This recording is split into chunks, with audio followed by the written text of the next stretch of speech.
Essence வாங்குறதுக்காக போயிருந்தோம். போகும்போதே பாதி அளவில் எங்களுக்கு ஃபோன் வந்துருச்சு. எங்களை பாதியிலே இறக்கி விட்டு நீங்கள் பார்த்து வாங்கிட்டு கிளம்புங்கன்ட்டு போயிட்டாங்க. அப்புறம் நானும் தம்பியும் பார்த்து வாங்கிட்டு வந்துட்டோம். வர்ற வழியில் நொச்சி இலை இருந்துச்சு, அதையும் பறிச்சுட்டு வந்தேன். நமக்கு ரொம்ப தலைவலி ஜலதோஷம் பிடிச்சது குறையவே இல்லை. ஆவி பிடிச்சோம்னா நல்லாயிருக்குன்றக்காக அதை பறிச்சுட்டு வந்தேன்.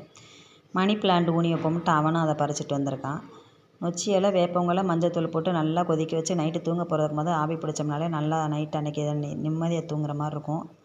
அதான் பறிச்சுட்டு வந்தேன். ஈவினிங் போல் டீ போட்டுக்கிட்டு இருந்தேன். தம்பிக்கும் எனக்கு மட்டும்தான். அவன் நான் பாப்கார்ன் பொரிக்க போகிறேம்மான்னா, நான் பொரிச்சு தரேன்டான்னு சொன்னேன். இல்லை நான் தான் செய்வேன்னு அவனாக ஓப்பன் பண்ணி குக்கரில் எடுத்து வச்சு போட்டுக்கிட்டு இருந்தான். பொரிச்சு வரங்குள்ள தட்டை எடுத்துட்டான். மேலே உள்ளதை எடுத்தோடனே பூரா தெரிச்சு டப்பு டப்புன்னு தெரிக்கவுமே பயந்துக்கிட்டு வெளியில் போயிட்டா. அந்தளவுக்கு தெரிச்சிருச்சு. ஒவ்வொன்றும் ஒவ்வொரு பக்கம் ஓட ஆரம்பிச்சிருச்சு.